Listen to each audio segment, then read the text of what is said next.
Mä halusin hirveästi pienenä kalastaa ja päästä veneellä kokeilemaan, katsomaan esimerkiksi katiskoja kurkkimaan.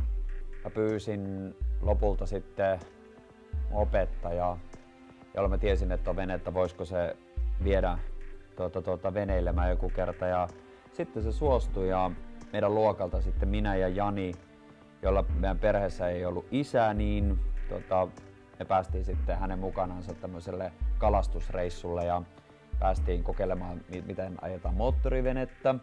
Päästiin kalastamaan ja me käytiin parissa saaressa ja päästiin niitä katiskoja kokeilemaan.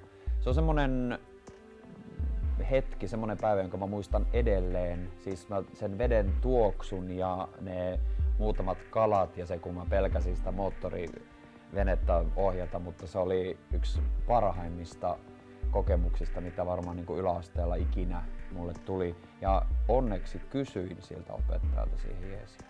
Mä en ikinä unohda sitä päivää.